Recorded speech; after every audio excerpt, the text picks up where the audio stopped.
Magandang araw, kaibigan. Naitanong mo na ba kung saan nagsimula ang lahat ng mga bagay? Marahil ay oo. Dahil natural sa ating mga tao ang magtanong at humanap ng sagot sa ating mga tanong. Ang tatlong araw na pinaka-basic o payak na tanong na dapat pag-isipan natin ay, una, saan ako nanggaling? Pangalawa, bakit ako naririto? At pangatlo, saan ako pupunta? Now, mahirap hanapan ng sagot ang mga bagay na iyan, lalo na kung wala naman tayong tamang batayan. Hindi naman pwedeng haka-haka na lang gaya ng ginagawa ng iba. Buti na lang at binigay ng Diyos sa atin ang kanyang mga salita, ang Biblia, na siyang sumasagot sa mga tanong na ito at higit pa. Pero maaaring may mga taong nagtatanong, paano ko naman ba pagkakatiwalaan ang Biblia? Ang simpleng sagot dito ay mapagtitiwalaan natin ang Biblia dahil sa karakter ng Diyos. Ulitin natin.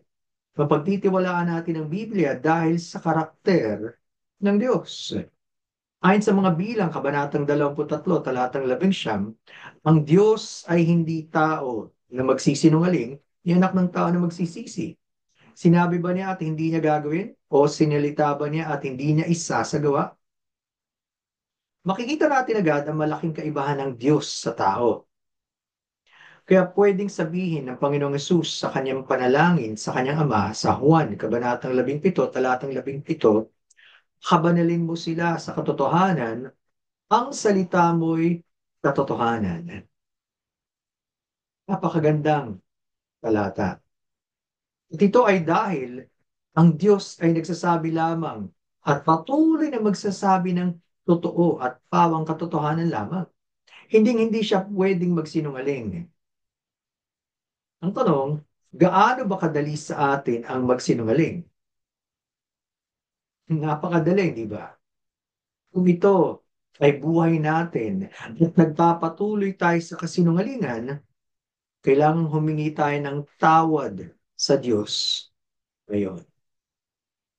Now, para sa mas malalim na talakayan, binabanggit ko ito sa isa ko pang video na pinamagatang Ang Walang Hanggang Salita ng Diyos, na makikita nyo ang title sa itaas ng video na ito at ilalagay ko rin ito sa description sa ibaba.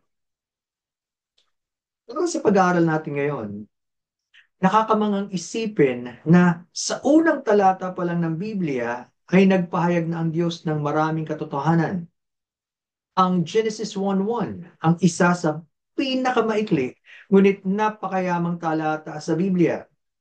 Nagsisimula ang salita ng Diyos sa mga katagang. Nang pasimula, nilikha ng Diyos ang langit at ang lupa.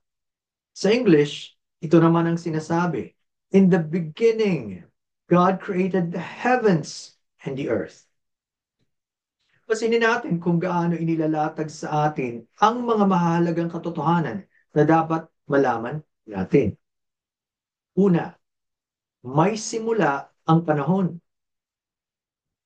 Ibig sabihin, hindi palaging umiiral ang mga bagay-bagay. Kailangan munang gustuhin ng Diyos na lumikha bago magkaroon ng kahit ano. Walang bagay na umiiral sa kanyang sarili. Remember the words, nothing created everything, and this is a scientific impossibility. Hindi pwedeng walang kahit ano at tapos bigla-bigla na lang nagkaroon ng lahat ng bagay. Kailangan may magsimula na higit pa o mas mataas kaysa sa kahit anumang bagay na umiiral. Pangalawa, ang Diyos ang lumikha sa lahat. Yan ang ibig sabihin ng langit at lupa, or sa ating English, the heavens and the earth. Ibig sabihin, ang buong kalawakan o universe. Nangangulugan, nilikha ng Diyos ang lahat. Kaya ayon sa awit, Kabanatang 10, talatang 2, bago nalabas ang mga bundok o bago mo nilikha ang lupa at ang sanlibutan, mula nga ng walang pasimula hanggang sa walang hanggan, ikaw ang Diyos. Napakalinaw na kapahayagan na ang Diyos ay higit pa sa kanyang mga nilikha. Ang tanong nga ng Diyos kay Job, sa Job, Kabanatang 38, talatang 4, nasaan ka nang ilagay ko ang mga pundasyon ng lupa? Sabihin mo kung mayroon kang pangunawa. Sa tanong na ito ng Diyos, walang maisagot si Job. Tayo rin, kailangan tayong tumahimik lamang dahil wala tayo sa panahong nilikha ng Diyos ang lahat, kasama na ang mundo at tayo bilang mga tao. Pangatlo, ang Diyos ay makapangyarihan higit sa lahat dahil nilikha niya ang lahat. Tanda natin, walang lumikha sa Diyos.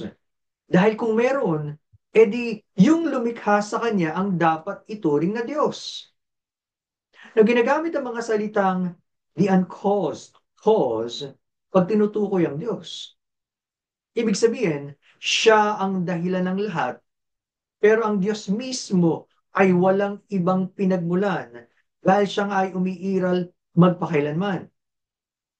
Ayon sa Jeremias, Kabanatang 32, talatang 17, Panginoong Diyos, narito, iyong ginawa ang langit at ang lupa sa pamamagitan ng iyong malaking kapangyarihan at sa pamamagitan ng iyong unat na kamay. Walang bagay na totoong napakahirap sa iyo. Siya ang makapangyarihang Diyos ng Biblia na nagpapakilala sa iyo at sa akin. Hindi ba nakakamangha? Sana gusto mo pa siyang makilala, kaibigan. Ikaapat, ang Diyos ay walang hanggan. Kung pinasimulan ng Diyos ang kapanahunan gaya ng binabanggit sa Biblia at lahat ng mga bagay ay galing sa Kanya, hindi ba tama lang na ang Diyos ay higit pa sa panahon, ibig sabihin, siya ay walang simula at walang katapusan. Muli, ayon sa awit, Kabanatang 10, talatang 12, mula nga ng walang pasimula hanggang sa walang hanggan, ikaw ang Diyos. Ang nakakamanga ay binabanggit din ang katangingan ito patungkol sa Panginoong Hesukristo. Sabi sa Hebreo, Kabanatang 13, talatang 8, si Hesukristo ay siya ring kahapon, ngayon, at magpakailanman. Dahil ang pagiging walang hanggan ay katangian ng Diyos at hindi ng kanyang mga nilalang, kasama na tayong mga tao, itinuturo sa atin ng talatang ito na ang Panginoong Hesukristo ay Diyos. Kung tutuusin, siya ang anak ng Diyos. At siya rin ay walang hanggan at siya ang lumika ng lahat ng mga bagay.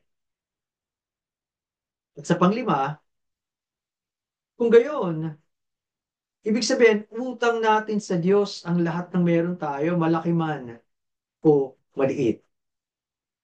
Tanda natin, dito nagsisimula ang tamang pagtanaw. Paan natin na ang Diyos ang lumikha sa atin at sa lahat ng meron tayo ngayon. Ayon sa awit 100, talatang 3, kilalanin ninyo na ang Panginoon ay Diyos. Siyang lumalang sa atin at tayo'y Kanya. Tayo'y Kanyang bayan at mga tupa ng Kanyang pastulan. Sa English version ay mas lalong binibigyan din ito. Ang sabi doon, know that the Lord, He is God. It is He who has made us and not we ourselves. We are His people and the sheep of His pasture. Kailangan natin kilalanin ng mas malalim ang dakilang Diyos na lumalang sa lahat ng bagay kasama na tayo. Ang pagkakaroon ng ganitong mataas na pagtanaw sa Diyos ang magdadala sa atin upang malaman natin ang ating totoong kalagayan bilang mga taong nangangailangan sa Kanya. At ito naman ang magbubunsod para sa isang mas malalim na pagkakilala at relasyon sa Diyos na dakila. Sana'y manalangin ka na magpahayag ang dakilang Diyos sa iyo sa isang makapangyarihan at personal na kaparaanan. Gabayan nawa tayo ng Diyos.